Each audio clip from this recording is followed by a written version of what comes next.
Hi friends, ఈరోజు technical అనాలిసిస్లో indicators గురించి తెలుసుకుందాం.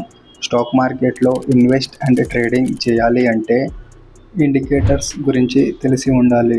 ఇండికేటర్స్లో చాలా విధాలు ఉంటాయి.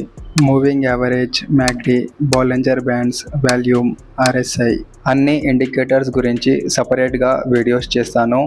ఈ వీడియోలో ఆర్ఎస్ఐ గురించి తెలుసుకుందాం. కొత్తగా ఛానల్కి వచ్చినట్టయితే సబ్స్క్రైబ్ చేసుకోండి, అలాగే వీడియోకి లైక్ చేయండి. ఆర్ఎస్ఐ అంటే రిలేటివ్ స్ట్రెంగ్త్ ఇండెక్స్. సింపుల్గా చెప్పాలి అంటే ఇది ఒక మొమెంటమ్ ఇండికేటర్. మార్కెట్లో స్ట్రెంగ్త్ ఉందా, వీక్నెస్ ఉందా అని మనకి చూపిస్తుంది. ఆర్ఎస్ఐ వాల్యూ ఆల్వేస్ 0 నుంచి 100 మధ్యలో ఉంటుంది. ఈ 0 to 100 స్కేల్లో ఒక స్టాక్ ఓవర్ వాల్యూడా, అండర్ వాల్యూడా అని మనం ఫైండ్ చేయొచ్చు. ఆర్ఎస్ఐలో 2 ఇంపార్టెంట్ లెవెల్స్ ఉంటాయి. 70 పైన ఉంటే ఓవర్ బౌట్ జోన్ అండ్ 30 కింద ఉంటే ఓవర్ సోల్డ్ జోన్. మీనింగ్ ఏంటి అంటే ఒక స్టాక్ ఆర్ఎస్ఐ 70 క్రాస్ అయితే ఓవర్ బౌట్, ఉండవలసిన కన్నా ప్రైస్ ఎక్కువ ఉన్నట్టు, అక్కడి నుంచి ప్రైస్ కిందికి రావచ్చు. ఆర్ఎస్ఐ 30 కింద ఉంటే ఓవర్ సోల్డ్, ఉండవలసిన కన్నా ప్రైస్ తక్కువ ఉన్నట్టు, అక్కడి నుంచి ప్రైస్ పెరగొచ్చు అని మనకు ఇండికేట్ చేస్తుంది.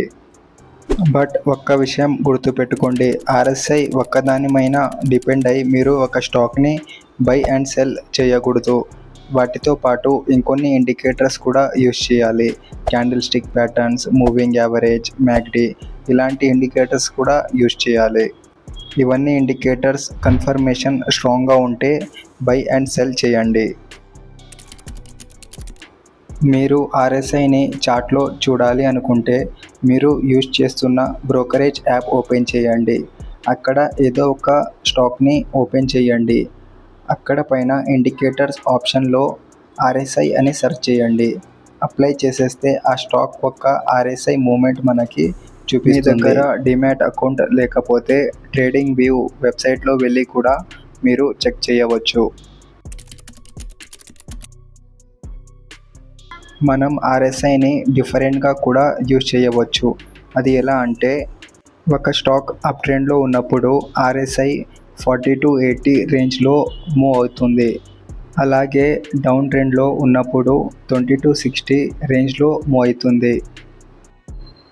సో ఒకవేళ 40 దగ్గర సపోర్ట్ తీసుకుని బౌన్స్ అయితే అక్కడి నుంచి స్ట్రాంగ్ అప్ ట్రెండ్ ఉన్నట్టు, అక్కడి నుంచి స్టాక్ పైకి వెళ్తుంది. వీటి గురించి నేను ఇంకొక వీడియోలో ఎక్స్ప్లెయిన్ చేస్తాను. మీరు బిగినర్స్ అయితే ముందు బేసిక్స్ పైన ఫోకస్ చేయండి. ఇండికేటర్స్ నేర్చుకోవడం ఈజీ, బట్ డిసిప్లిన్ మెయింటైన్ చేయడం కష్టం. డిసిప్లిన్గా ఉండి ట్రేడింగ్ చేయాలి అంటే కన్ఫర్మేషన్ కోసం వెయిట్ చేయాలి అండ్ ఎప్పుడు కూడా ఓవర్ ట్రేడింగ్ చేయకూడదు. అలాగే ఎప్పటికప్పుడు రిస్క్ మేనేజ్మెంట్ చేస్తూ ఉండాలి. అలా అయితేనే మనం ట్రేడింగ్లో సర్వైవ్ అవ్వగలం. ట్రేడింగ్లో సర్వైవ్ అవ్వడం ఇంపార్టెంట్. తర్వాత ప్రాఫిట్ ఆటోమేటిక్గా వస్తుంది.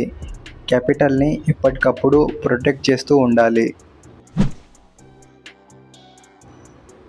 ఫ్రెండ్స్, మీకు ఈ వీడియోలో ఆర్ఎస్ఐ గురించి బేసిక్స్ అర్థమైంది అనుకుంటున్నాను. ఈ వీడియో జస్ట్ ఒక బేసిక్స్ కోసం మాత్రమే.